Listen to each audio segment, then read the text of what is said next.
Ako si Nasir. 34 na taong gulang ako at isinilang akong prinsipeng Saudi Arabia ngunit noong Setyembre 12, 2018. Ipinag-utos ngang aking ama na ipamahagi ko ang aking asawa sa kanya. Ang araw na iyon ang sumira sa aking perpektong buhay at nagtulak sa akin ng diretso kay Hesu Kristo.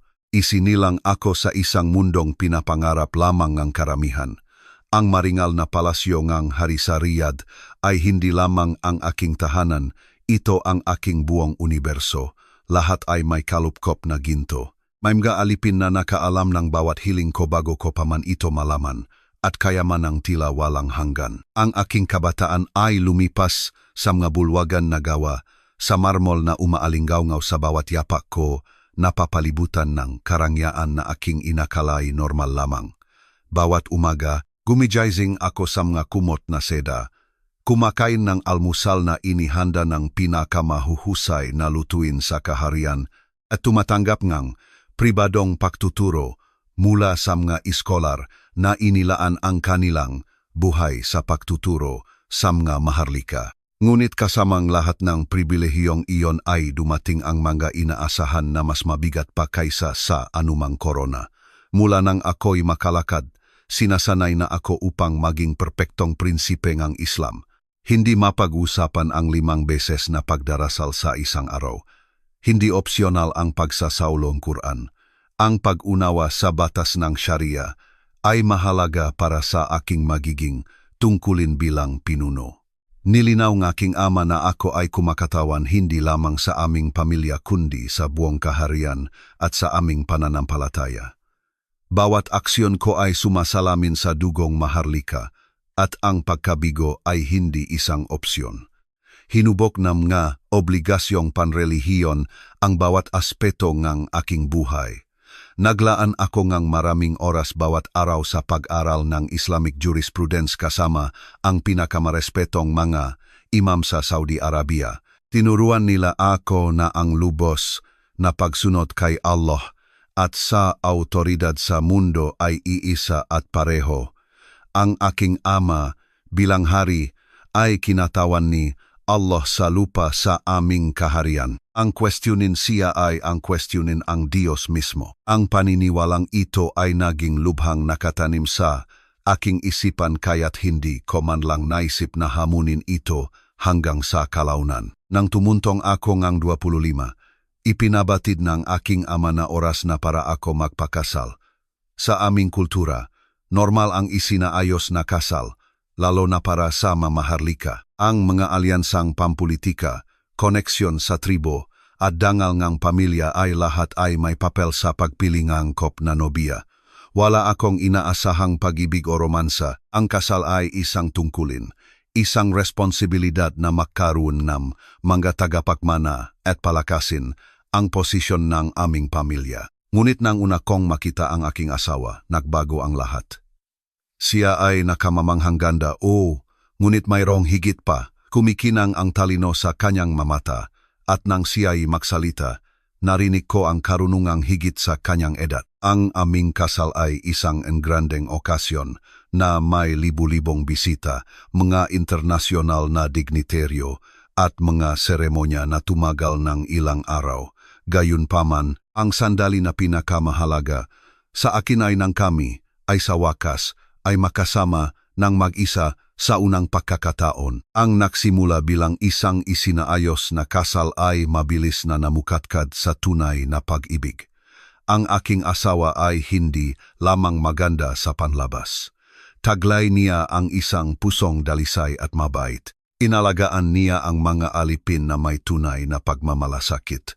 Nagtanong siya nga makabuluhang katanungan tungkol sa pamamahala at nagpakita ngang tunay na pagmamalasakit sa kapakanan ngang aming bayan. Sa mga pribadong sandali, malayo sa formal na protokol ngang korte, makausap kami ngang ilang oras tungkol sa aming mapangarap, sa aming mapag-asa para sa hinaharap at sa uri ngang mapinuno na nais naming maging. Ginawa niyang parang mainit na tahanan ang malamig na palasyo na gawa sa marmol. Nang siya ay tumawa, pinupuno ngang tunok ang mga silid na palaging pakiramdam ay walang laman sa kabilang ang kanilang karangyaan. Mayroon siyang paraan upang gawing makabuluhan kahit ang pinakapangkaraniwang gawain ng Maharlika dahil ginagawa namin ito ng makasama. Sa loob ng 3 taon, bumuo kami ng isang buhay na pakiramdam ay perpekto. Pinag-usapan namin ang mag-aanak na magkakaroon kami, ang mga-reforma na maring ipatupad namin kapag naging hari ako at ang pamana na nais naming iwanan. Ngunit ako ay naging mapagtiwala sa tunay na karakter nga aking ama. Bilang hari, nagpapakita siyang isang imahe nga kabanalan at katarungan sa mundo. Siya ay itinuturing na tagapagtanggol nga halaga nga Islam at isang matalinong pinuno. Iginagalang siya nga mga dayuhang diplomata at pinaniniwalaan at iginagalang siya ngaming bayan. Lumaki ako na nakikita lamang ang bersyon niya na nais niyang makita ko. Ang mahigpit ngunit diumano'y mapagmahal na ama na naghahanda sa akin para sa pamumuno. Sa paglipas ng nga taon, gayunpaman, nagsimula akong makapansin ng mga bagay na nakababahala sa akin. Ang paraan ng mabilis na pag-iwas ng tingin ng nga babaeng alipin kapag siya ay pumapasok sa isang silid. Ang nga bulungan na biglang tumitigil kapag ako ay lumalabas. Ang nakatagong kalungkutan ng aking ina na sinusubukan niyang itago sa likod ng kanyang maharlikang postura.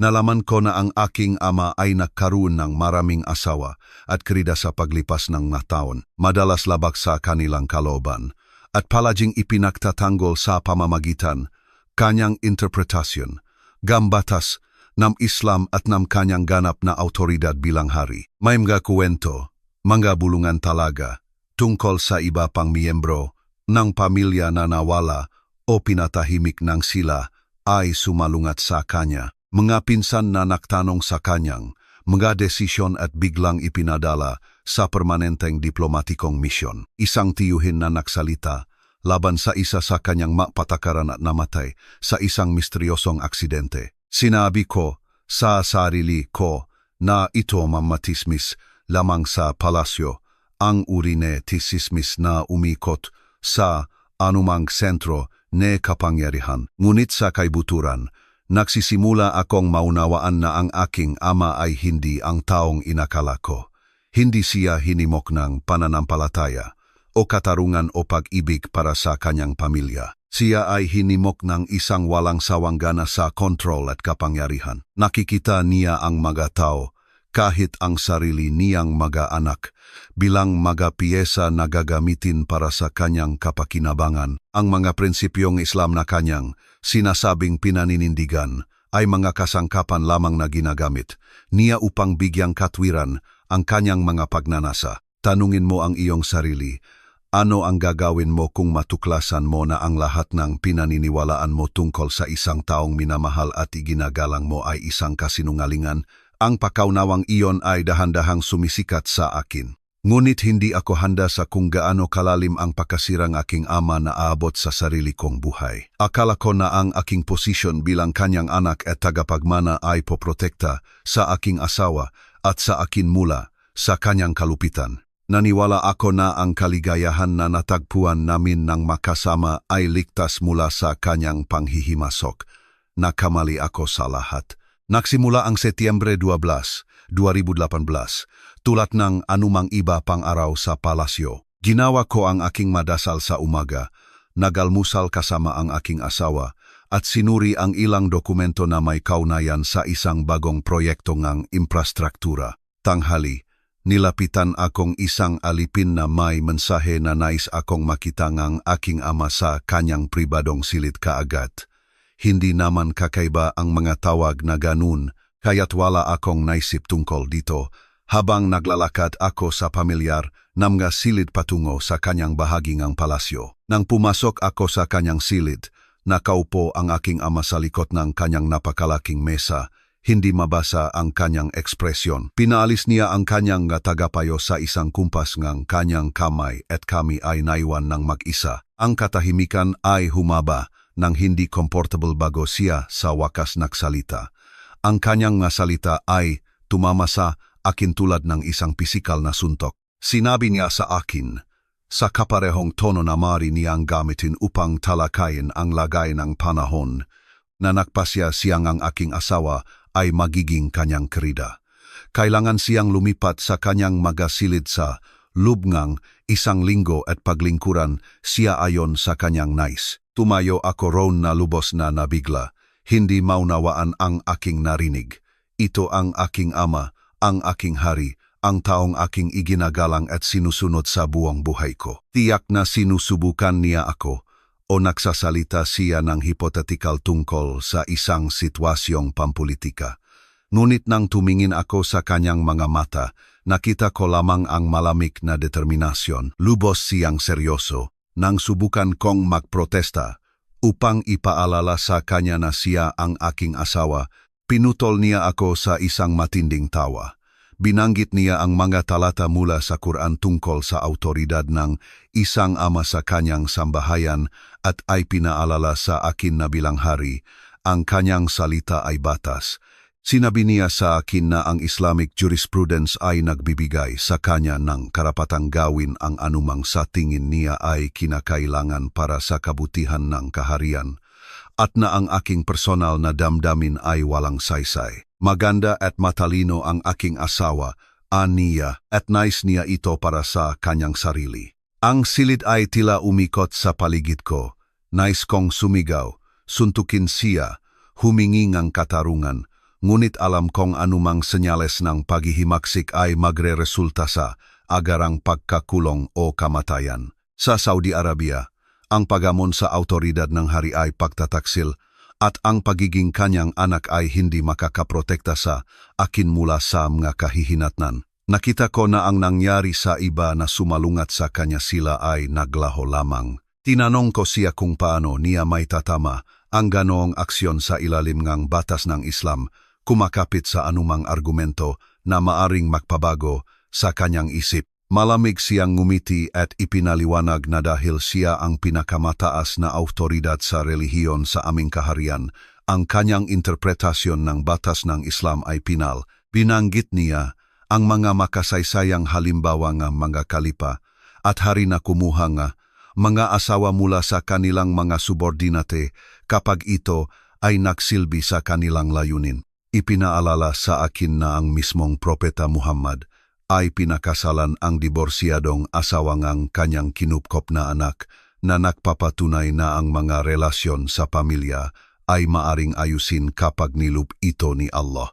Nang umalis ako sa kanyang silid, pakiramdam ko ay naglalakat ako sa isang bangungot.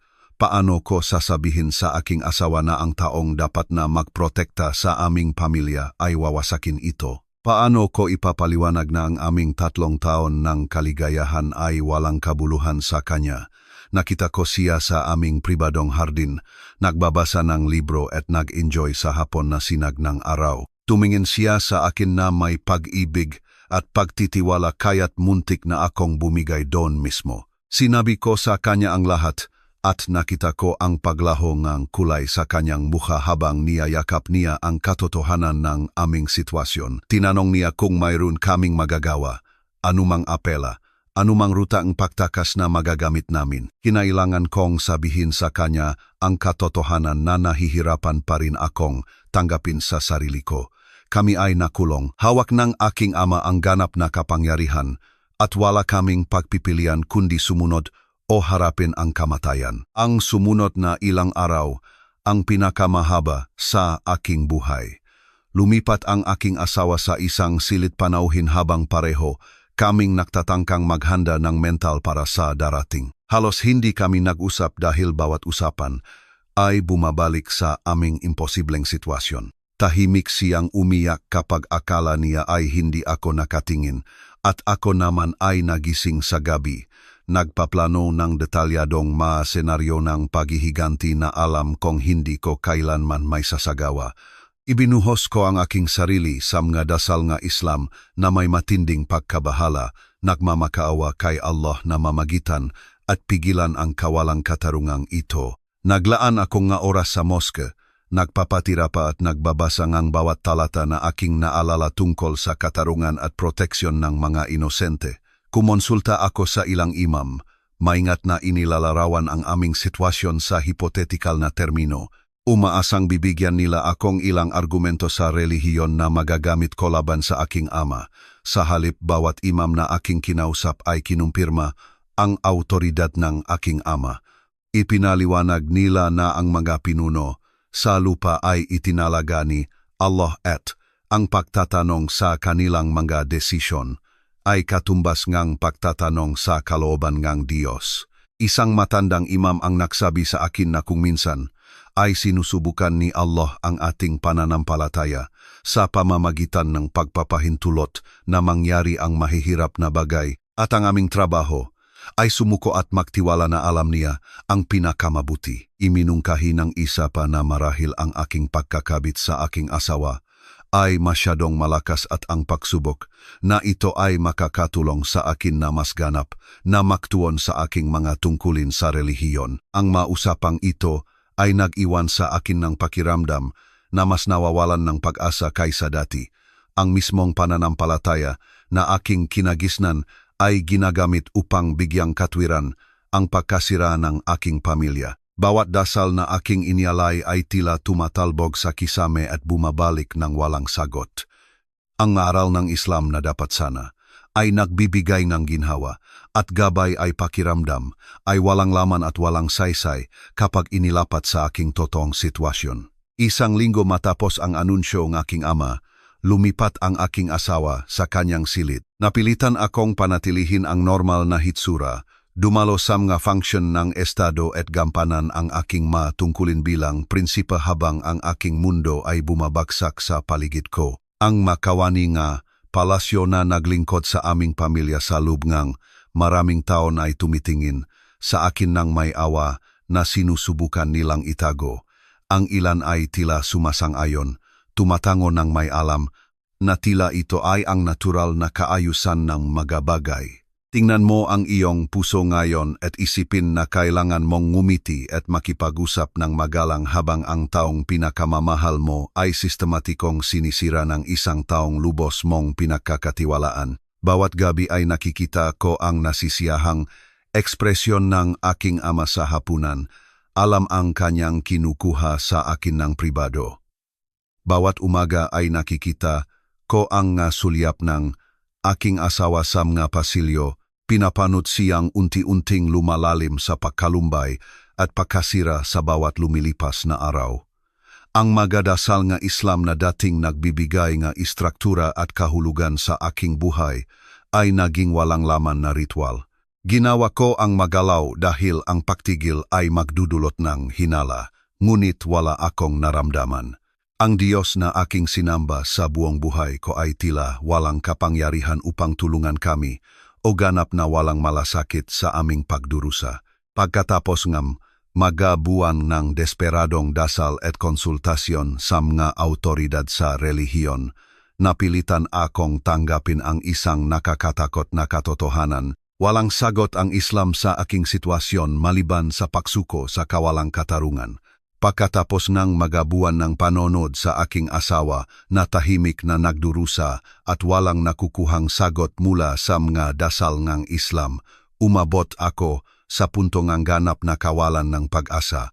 Ang tradisyonal na mga solusyon ay lubos na nabigo sa akin. Bawat imam na aking kinausap, bawat talata na aking sinaulo, bawat dasal na aking inialay ay tila walang patutunguhan kundi mas malalim na kawalan ng pag-asa. Sa mga madilim na gabing iyon ng taglamig ng 2018, nagsimula akong gumawa ng isang bagay na maaring nagdulot ng aking buhay. Nagsimula akong magsaliksik ng iba pang mga relihiyon. Mahigpit ang pagsubaybay sa internet sa palasyo, ngunit natutunan ko ang maparaan upang ma-access ang ilang site nang hindi natutuklasan sa aking mataon ng pamamahala ng iba't ibang proyekto ng gobyerno. Gabi-gabi, kapag natutulog na ang buong palasyo, ikinukulong ko ang sarili ko sa aking pribadong opisina at naghahanap ng anumang maaring magbigay ng pag-asa.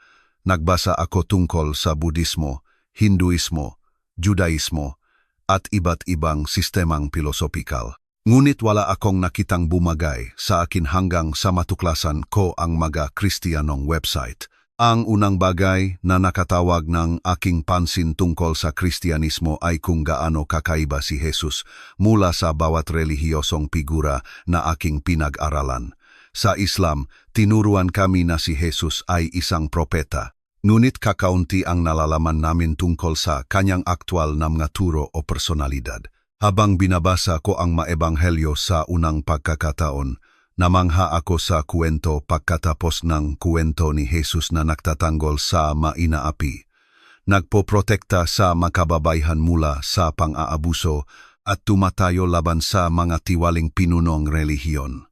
Sa Ebanghelyo ni Mateo, nabasa ko ang tungkol sa paharap ni Jesus sa mga Fariseo dahil sa kanilang pagpapaimbabaw at pag-abuso sa kapangyarihan. Sa Ebanghelyo ni Juan, natakpuan ko ang kwento ngang babaeng nahuli sa pangangalo niya, kung saan pinrotektahan ni Jesus siya mula sa mga lalaking nais siyang batuhin hanggang kamatayan. Direkta ang pagsasalita ng mga kwentong ito sa aking sitwasyon sa mga paraang hindi kailanman nagawa ng turo ng Islam. Narito ang isang pinunong relihiyon na aktwal na nagtatanggol sa mga biktima sa halip na humingi ng kanilang pagsunod sa kawalang katarungan. Nagsimula akong maglaan nagmaga oras bawat gabi sa pagbabasa, nagmaga testimonya, nagmaga Kristiyano online. Nakita ko ang kwento pagkatapos kwento nga taong nasa imposible na sitwasyon at nakatakpo supernatural na tulong sa pamamagitan ng pananampalataya kay Hesukristo. Ang dating mamuslim ay nagbahagi ng mga salaysay ng mga dramatikong interbensyon, proteksyon mula sa pag-usig at himalang pagtakas mula sa mapanupil na mga kalagayan. Sa una ay binalewala ko ang mga ito bilang mga pagmamalabis o ganap na kasinungalingan, ngunit ang dami ng makakaparehong kuwento ay nagsimulang magpatanong sa akin. Ang pinakanakapukaw ng aking pansin ay ang Kristiyanong konsepto ng isang personal na relasyon sa Diyos. Sa Islam, si Allah ay pakiramdam ay malayo at hindi malapitan, isang kinatatakutan at susundin ngunit hindi kailanman kukwestiyonin o lalapitan ng may malalim na pag-aalala. Ang ideya na nais talaga ni Jesus na marinig ang aking personal na problema at pinahahalagahan ang aking individual na pagdurusa ay ganap na dayuhan sa lahat ng itinuro sa akin. Ang teolohiya ng Islam ay nagbibigay diin sa pagsuko at pagtanggap ng anumang itinakda ni Allah.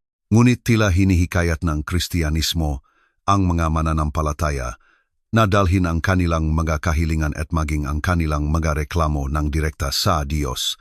Natuklasan ko ang maturong Kristiyano tungkol sa katarungan na radikal na naiba sa aking natutunan sa Islamic jurisprudence, kung saan tila palaging pinapaboran ng batas ng Islam ang manasa autoridad. Ang turo ng Kristiyano ay patuloy na pumapanig sa mga biktima ng pang-aapi. Sinabi mismo ni Jesus na ang anumang ginagawa natin sa pinakamaliit, samga ito ay ginagawa natin sa Kanya. Ang ideya na kinikilalang Diyos ang sarili sa mga biktima sa halip na sa makapangyarihang mga pinuno ay revolusyonaryo sa aking pag-isip. Ngunit ang pagbabasa tungkol sa Kristyanismo ay lubhang mapanganib. Sa Saudi Arabia, ang pagtalikod sa Islam ay may parusang kamatayan at maging ang pagtatago ng mga material na Kristiyano ay maring magresulta sa matinding parusa. Kinailangan kong maging lubhang maingat sa aking mga paghahanap sa internet at mga gawi sa pagbabasa. Gumamit ako ng iba't ibang pamamaraan upang itago ang aking digital footprints at laging binubura ang aking kasaysayan ng browser ng lubusan. Ang takot na matuklasan ay patuloy, ngunit ang aking pakabahala para sa mga sagot ay mas malakas kaysa sa aking takot. Pagkatapos ng ilang linggo ng lihim na pagsasaliksik, gumawa ako ng isang desisyon na nagpatakot sa akin. Nagpasya akong ibahagi ang aking natutunan sa aking asawa. Lubha na siyang naging malungkutin at nalulumbay kaya't labis akong nag-alala sa kanyang kalusugan ng isip. Kapag nakakaroon kami ng pribadong usapan, nagsasalita siya tungkol sa pakiramdam na lubos na inabandona ng Diyos at kinekwestiyon ang lahat ng itinuro sa amin tungkol sa pananampalataya at katarungan. Isang gabi sa huling bahaging Nobyembre, nakita ko siyang nakaupo ng mag-isa sa maliit na silid pahingahan na katabing aming dating silid tulugan. Wala ang aking ama dahil sa isang diplomatikong biyahe na nagbigay sa amin ng bihirang pagkakataong mag-usap ng pribado. Umupo ako sa tabi niya at sinabi sa kanya na nagsasaliksik ako ng iba pang miadya relihiyon, partikular ang Kristyanismo. Ang kanyang unang reaksyon ay lubos na takot. Ipinaalala niya sa akin na ang ginagawa ko ay maaring pumatay sa aming dalawa at nagmakaawa siya na huminto ako bago may makatuklas sa aking mga aktibidad. Ngunit nang ibahagi ko ang ilan sa mga partikular na bagay na natutunan ko tungkol kay Jesus, unti-unting nawala ang kanyang takot at napalitan ngang kuryosidad. Sinabi ko sa kanya ang tungkol sa mga turo ni Jesus sa kasal at kung paano niya ipinagtanggol ang kabanalan ng relasyon sa pagitan ng asawang lalaki at asawang babae. Ibinahagi ko ang mga kuwento kung paano niya pinrotektahan ang mga kababaihan mula sa pang-aabuso at tumindik laban sa mga tiwaling autoridad ng relihiyon. Sa unang pagkakataon sa lupang maraming buwan, nakita ko ang isang kislap ngang pag-asa na bumalik sa kanyang mata. Nagsimula kaming mag-aral ng mga material na Kristiyano ng lubos na lihim. Hinihintay namin na tumahimik ang palasyo. Pagkatapos ay babasahin ang mga sipi mula sa Biblia at mga testimonya ng Kristiyano sa aking nakatagong koneksyon sa internet. Kinailangan naming maging lubhang maingat, maghalinghinan sa pagbabantay at laging handa na itago ang aming ginagawa kung may lumapit. Habang mas marami kaming natutunan tungkol sa Kristyanismo, mas nagsimula kaming maunawaan na ang aming sitwasyon ay hindi isang bagay na kailangan lang naming tanggapin bilang kalooban ng Diyos. Iminungkahingang turo ng Kristiyano na talagang sinasalungat ng Diyos ang kawalang katarungan at kumikilos upang protektahan ang mga biktima. Ang ideya na maari kaming magdasal para sa pagliligtas at asahan na tutugon ang Diyos ay ganap na dayuhan sa aming pagpapalaki sa Islam. Ngunit nagsimula itong magbigay sa kamingang pag-asa na hindi namin naramdaman sa lupngang maraming buwan. Tanungin mo ang iyong sarili.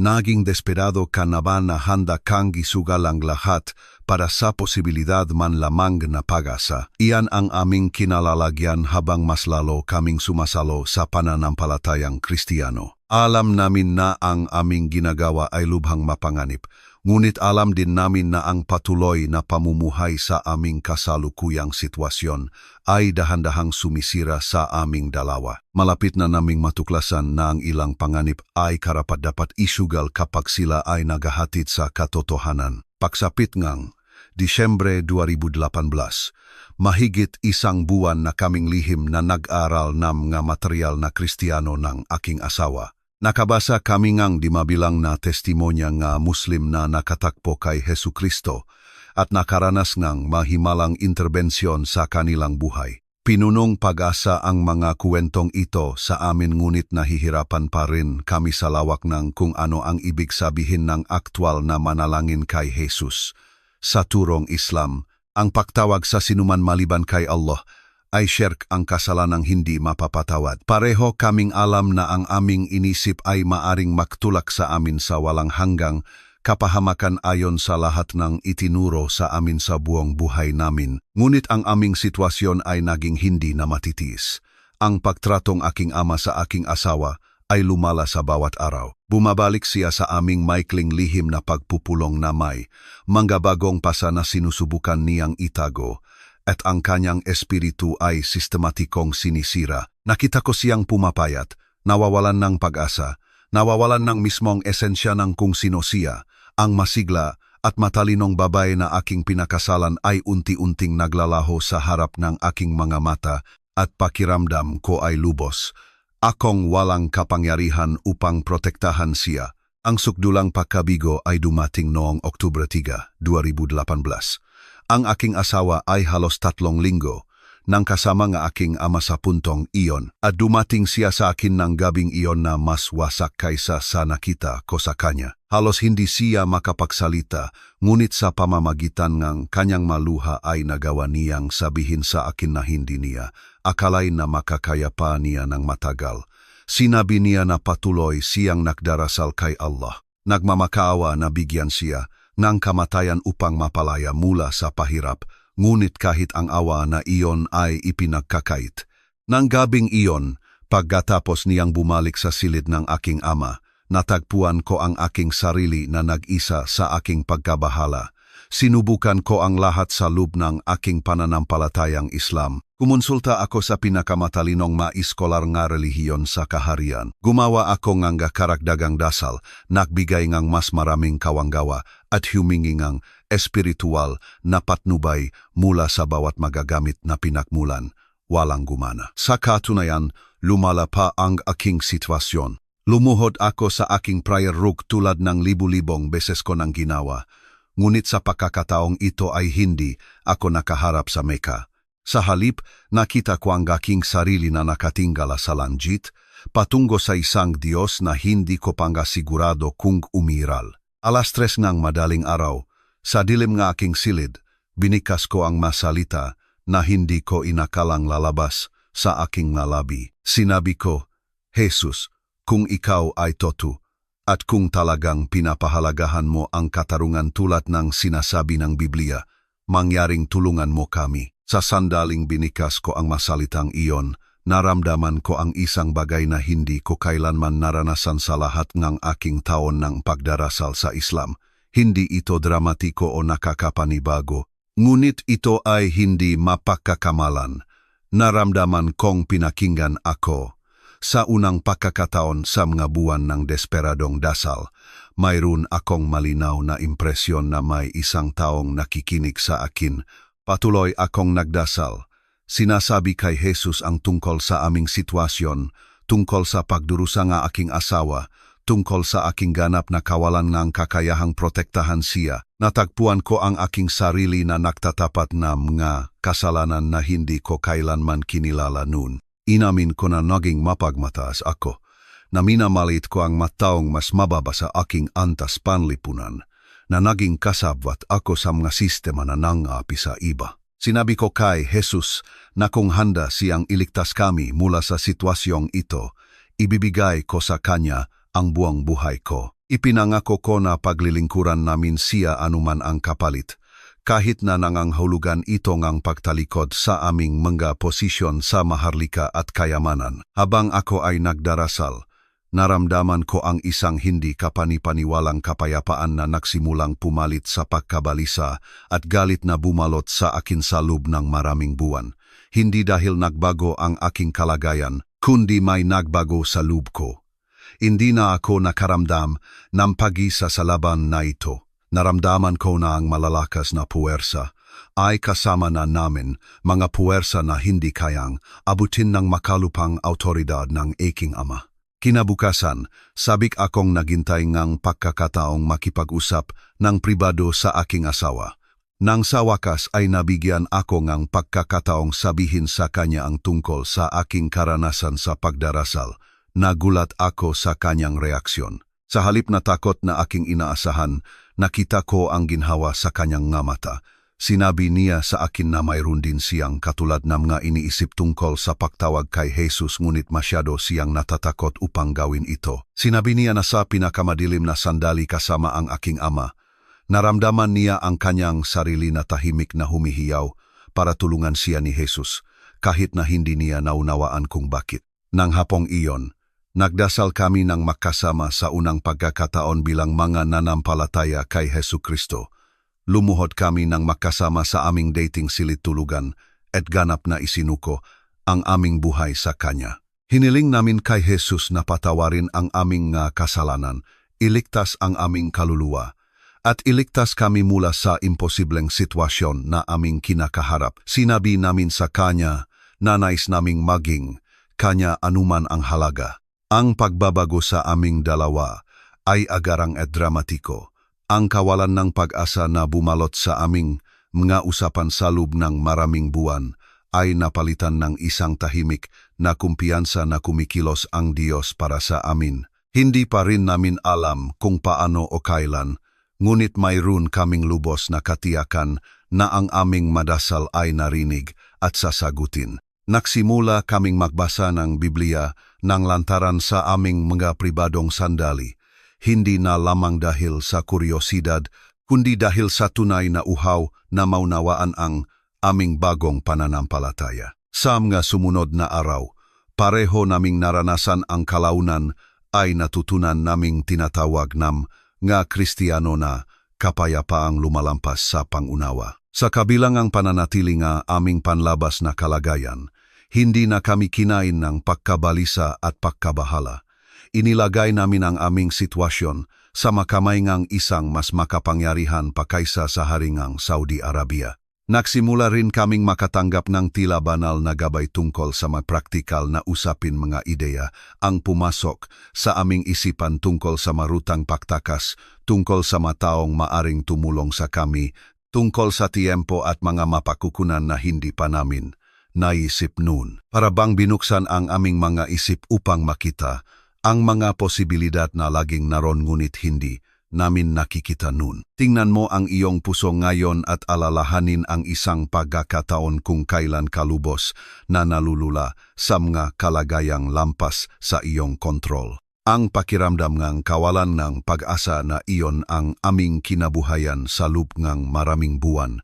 Ngunit mula sa sandaling tunay naming tinawag si Hesukristo, nagsimulang magbago ang lahat hindi kaagad sa aming panlabas na kalagayan, kundi sa aming mga puso, isip at espiritu. Kumikilos na ang Diyos para sa aming pagliligtas bago pa man namin matapos magdasal. Sa loob ng ilang araw pagkatapos naming sumuko kay Hesukristo, nagsimulang mangyari ang mga bagay na tanging may tuturing na himala. Ang unang senyales ay dumating 3 araw lamang matapos ang aming pagdarasal ng magkasama. Ang aking ama na hindi ko naalalang nakasakit sa buong buhay niya ay biglang nakasakit ngang isang misteryosong kondisyon na nakdulot sa kanya na manatiling nakahiga at malaki ang kapansanan. Naguluhan ang mga doktor ng palasyo sa kanyang mga sintomas na kinabibilangan ng matinding panghihina, pagkalito at kawalan ng kakayahang gumawa ng malinaw na desisyon.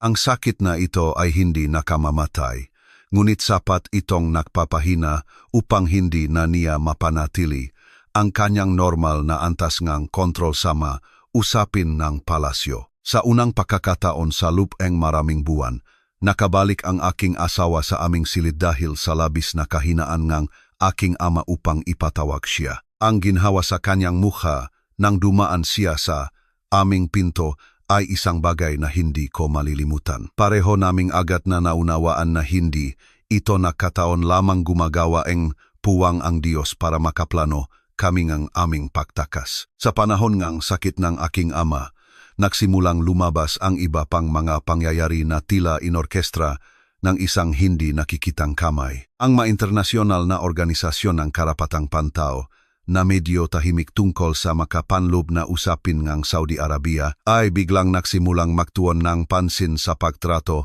ng aming kaharian sa mga kababayhan at mga bilanggong politikal. Ang mga dayuhang gobyerno na nagpapanatili ng magiliw na diplomatikong relasyon sa aking ama ay nagsimulang magbigay ng presyon tungkol sa iba't ibang paglabag sa karapatang pantao. Kapansin-pansin ang tiempo ng paktas na pagsubaybay na ito dahil eksaktong sumabay ito sa aming desperadong dasal para sa pagliligtas. Nagsimulang maglabas ngang maartikulo ng expose ang mga balita na hindi kailanman nagpakita ng interes sa panloob na politika ng Saudi tungkol sa pag-abuso sa kapangyarihan ng pamilya ng hari. Bagamat wala sa maulat na ito ang nagbanggit sa aming partikular na sitwasyon, lumikha sila ang isang kapaligiran ng internasyonal na pananagutan na hindi pa kailanman umiral. Pinaka-nakakagulat, ang mga tao sa loob mismo ngang palasyo ay nagsimulang lumapit sa akin na may alok ngang tulong. Isang matataas na opisyal ng seguridad na matagal ko nang kakilala ngunit hindi ko kailanman itinuring na partikular na mapagkakatiwalaan ang lumapit sa akin ng pribado at nagbunyag na siya ay isang lihim na Kristiyano. Sinabi niya sa akin na nagdarasal siya para sa isang pagkakataong tumulong sa kapwa mananampalataya at ipinakita sa kanya ng Diyos ang aming sitwasyon. Ang taong ito ay may akses sa mga iskediuleng seguridad, mga dokumento sa paglalakbay, at mga ruta ngang pagtakas na imposible para sa amin na makuha sa aming sarili. Isa pang hindi inaasahang kaalyado ang lumitaw sa anyo ngang personal na doktor ngang aking ama. Ang doktor na ito ay matagal nang gumagamot sa aking ama at tila nakasaksi na nang sapat na kalupitan nito upang magkaroon ng malalim na pagkabahala sa moral. Nang magsimula ang sakit ng aking ama, nilapitan akong doktor at iminungkahi na maring mangailangan ang kondisyon ng aking ama ng matagalang paggamot sa isang espesyal na pasilidad medikal sa labas ng bansa. Nag-alok siyang irekomenda na ilipat ang aking ama sa isang klinika sa Europa na magtatanggal sa kanya mula sa palasyo sa loob ng ilang linggo. Ang nakakagulat pa sa mga pangyayaring ito ay kung paano sila tila na koordina ng walang anumang pagpaplano sa aming panik. Ang rekomendasyon ng doktor para sa paggamot ng aking ama sa ibang bansa ay dumating ng eksakto sa parehong oras na nagmumungkahi ang opisyal ng seguridad ng isang plano sa pagtakas. Lumalaki ang internasyonal na presyon ng eksakto sa sandaling ang seguridad ng palasyo ay pinakaabalisa dahil sa krisis medikal ng aking ama. Naglaan kami ng nga oras sa pagdarasal ng aking asawa, humihiling kay Jesus na kumpirmahin na ang pagkakataong ito ay tunay na mula sa kanya at hindi ma-detalyadong patibong. Sapat na ang natutunan namin tungkol sa espiritual na pagkilala mula sa aming pagbabasa ng Biblia upang malaman na kailangan naming subukan ang bawat espiritu at humingi ng banal na kumpirmasyon bago kumilos. Ang kapayapaan na aming naramdaman tungkol sa pagpapatuloy ay napakalakas na nalampasan nito ang aming likas na takot at pag-ingat. Ibinigay sa amin ng opisyal ng seguridad ang detalyadong impormasyon tungkol sa mga rotasyon ng guardia, mga iskedyul ng sasakyan at ang mga lokasyon ng mga security camera sa buong palasyo. Ipinaliwanag niya na makakaroon ng bintana ng humigit kumulang 2 oras sa Oktubre 15 kung kailan magiging minimal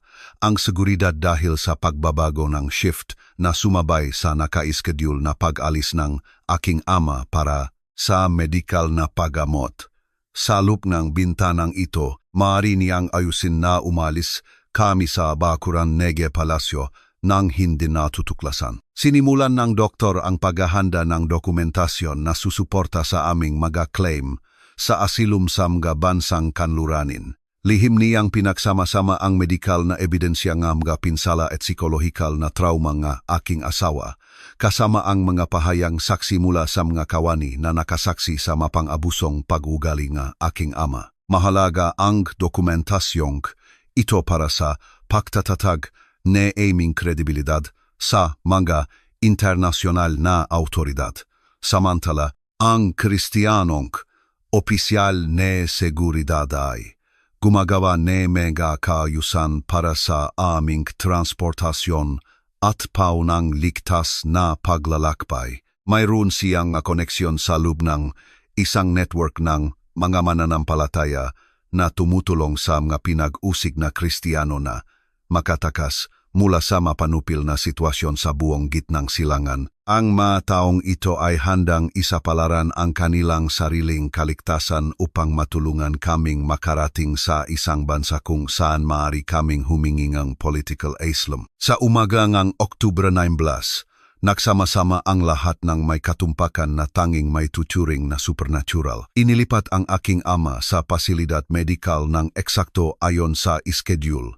Dala ang karamihan sa kanyang personal na security detail. Ang pagbabago, ang shift ay nangyari ng eksakto ayon sa hula na lumika ng puwang sa zakla ang pagbabantay. May naghihintay na sasakyan sa itinakdang lokasyon na may mga dokumento na magpapalusot sa amin sa maraming checkpoint. Habang naghahanda kaming umalis, sinulyapan namin ng aking asawa ang palasyo na aming naging tahanan sa loob ng maraming taon. Sa kabilang lahat ng kayamanan at karangyaan na nakapaligid sa amin, wala kaming naramdamang kalungkutan sa pag-iwan nito. Ipinakita sa amin ni Jesus na ang tunay na kalayaan ay mas mahalaga kaysa sa anumang kayamanan sa lupa. Kinuha lamang namin ang ilang mahahalagang bagay at ang mga material na Kristiyano na aming pinag-aralan. Iniiwan ang mga alahas, damit, at personal na ari-arian na dating tila mahalaga. Ang pagtakas mismo ay napakakinis. Bawat checkpoint na aming dinaanan ay may mga guwardiya na tila hindi karaniwang, abala o walang interes sa masusing pagsusuri sa aming dokumentasyon. Ang trapiko na dapat sana ay nagpapatagal sa amin ay misteryosong naglinaw sa eksaktong tamang sandali. Ang mga koneksyon sa flight na karaniwang nangangailangan ng mga oras ng paghihintay ay agad na available. Para bang isang hindi nakikitang kamay, ang nagtatanggal ng hadlang sa aming landas at nagbubukas ng mga pintuan na dapat sana ay sarado. Nang sa wakas ay lumipat ang aming eroplano mula sa lupang Saudi, naghawak kamay kaming ang aking asawa at umiyak ng ngaluhang ang pasasalamat at ginhawa. Pagkatapos ngang magabuan ng pakiramdam na nakulong sa isang imposibleng sitwasyon, sa wakas ay malaya na kami. Ngunit higit pa roon, kami ay malaya dahil personal na namagitan si Hesukristo sa aming makalagayan at iniligtas kami mula sa pagkaalipin. Tanungin mo ang iyong sarili. Nakaranas ka na ba ng mga kalagayan na nagkatugma ng perpekto kaya't alam mong may kasangkot na supernatural na puwersa? Iyan mismo ang nasaksihan namin sa panahon ng aming pagtakas. Inorkestra ng Diyos ang mga pangyayari na kinasasangkutan ng 12-12 ng tao, internasyonal na politika, mga sitwasyong medikal, at makapamamaraan ng seguridad upang lumikha ng isang perpektong sandali ng pagkakataon para sa aming pagliligtas. Hindi na kami nagbabasa lamang tungkol sa mga himala sa Biblia. Naranasan namin mismo ang isa. Lumapag ang aming eroplano sa isang bansang kanluranin kung saan agad kaming humingi ng political asylum batay sa pag-usig sa relihiyon. Ang dokumentasyon na lihim na inihanda, naga doktor, naga palasyo ay napakahalaga sa pagtatatag, naga aming kaso, sa mga autoridad, naga imigrasyon. Sa loob ng ilang oras pagdating namin, inilagay kami sa ilalim ng protektibong kustodiya at binigyan ng nga legal na kinatawan na dalubhasa sa mga kaso na kinasasangkutan ng pag-usig sa mga nako-convert sa relihiyon mula sa mga bansang Islamiko. Ang pagkakaiba sa pagitan ng aming bagong sitwasyon at ng aming dating buhay ay nakakagulat. Sa halip ng mga bulwagan na gawa sa marmol at mga palamuting ginto, natagpuan namin ang aming sarili sa isang simpleng safe house na may pangunahing kasangkapan at simpleng pagkain. Ngunit ang kapayapaan na aming naramdaman sa hamak na kapaligiran na iyon ay higit pa sa anumang ginhawa na aming naranasan sa palasyo. Sa unang pagkakataon sa aming buhay, maaari kaming magsalita ng malaya tungkol sa aming pananampalataya nang walang takot sa kamatayan. Maaari naming basahin ang Biblia ng lantaran, magdasal ng hindi nagtatago, at ipahayag ang aming mga paniniwala nang hindi patuloy na sumusulyap sa aming likuran. 3 buwan matapos ang aming pagtakas, lumaho kami sa isang seremonya ng bautismo na nagmarka ng aming pampublikong deklarasyon ng pananampalataya kay Hesukristo.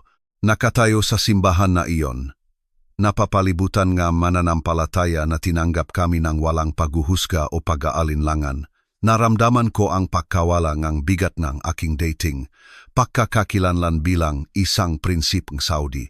Nang ako ay lumabas mula sa tubig, hindi na ako si Prinsipe Nasir.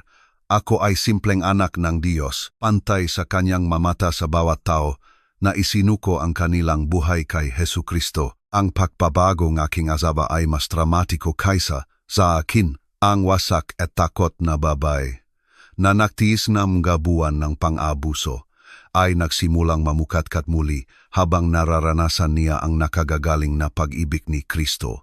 Ang mapasa sa kanyang katawan ay naglaho, ngunit mas mahalaga, ang masugat sa kanyang espiritu ay nagsimulang gumaling. Nagsimula siyang tumawa muli, magtanong tungkol sa teolohiya at makisalamuha sa iba pang mga mananampalataya sa mga paraan na nagpapaalala. Sa aking ng masiglang tao, na aking unang minahal. Ang aming kasal mismo ay ganap na nabago sa pamamagitan ng aming ibinahaging pananampalataya kay Kristo. Sa halip na isang alyansang pampolitika na nagsimula o maging ang romantikong pakikipag-ugnayan na naging ito, ang aming relasyon ngayon ay binuo sa isang pundasyon ng kapwa-pagsunod kay Hesu Kristo. Natuto kaming magdasal ng magkasama, mag-aral ng kasulatan ng magkasama, at suportahan ang isa't isa sa mga hamon ng pag-angkop sa aming bagong buhay. Ang trauma na aming tiniis ng magkasama ay naging isang pinagmumulan ng lakas habang tinutulungan namin ang isa't isa na iproseso at malampasan ang masikolohikal na epekto ang aming mga karanasan.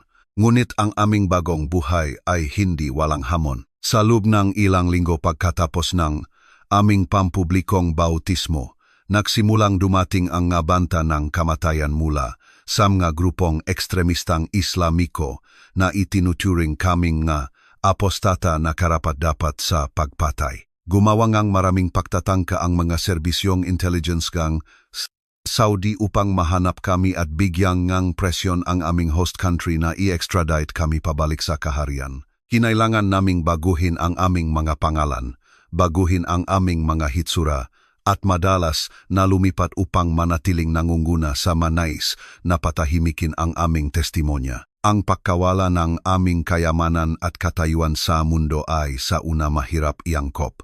Mula sa walang limitasyong mapagkukunan ay nabuhay kami sa tulong ng gobyerno at sa kawanggawa ng mga Kristiyanong organisasyon. Kinailangan naming matutong nga pangunahing kasanayan sa buhay na hindi namin kailanman kinailangan bilang maharlika, tulad ng pamimiling ang pagkain, paglulutong ang pagkain, at pamamahalang ang budget ng sambahayan. Minsan, ang mga praktikal na hamon ngang aming bagong sitwasyon ay lumalamon sa amin at nahihirapan kami sa pagdududa kung tama ba ang aming desisyon. Sa mga sandaling iyon ng kahinaan, patuloy kaming pinapaalalahanan ng Diyos. Kanyang katapatan sa pamamagitan ng patutuang iba pang mga mananampalataya at sa pamamagitan ng kanyang supernatural na pagkakalo para sa aming mga pangangailangan. Iniimbita kami ng mga pamilyang Kristiyano sa kanilang mga tahanan at tinatrato kaming parang miyembro ng pamilya.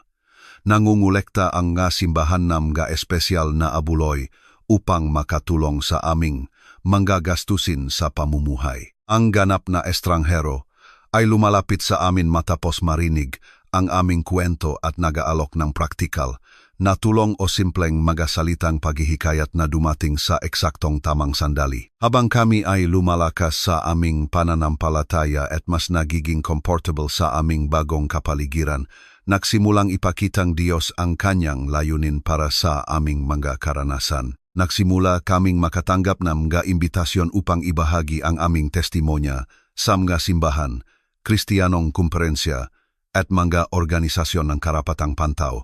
Ang aming kwento ay lubos na umalingaw-ngaw sa mga madla na hindi palubos na naunawaan ang realidad ng pag-usig sa relihiyon sa mga bansang Islamiko o ang personal na halaga ng pag-convert mula sa Islam tungo sa Kristyanismo. Sa pamamagitan ng aming pampublikong pagsasalita, natuklasan namin na ginagamit ng Diyos ang aming testimonya upang abutin ang iba pang mga Muslim na lihim na nagtatanong sa kanilang pananampalataya o naghahanap ng katotohanan lampas sa itinuro sa kanila. Pagkatapos ng bawat pagsasalita, nakakatanggap kami nga mensahe mula sa mga Muslim na nakarinig ng aming kwento at nais malaman ang higit patungkol kay Hesu Kristo. Ang ilan ay mga imigrante na nakatira sa mga bansang kanluranin na nakaramdam ng kalayaan na galugarin ang iba pang mga relihiyon. Ang iba naman ay mga taong naninirahan pa rin sa mga bansang Islamiko na nakatagpo na aming testimonya sa pamamagitan ng mga underground na Kristiyanong network o mga broadcast sa internet.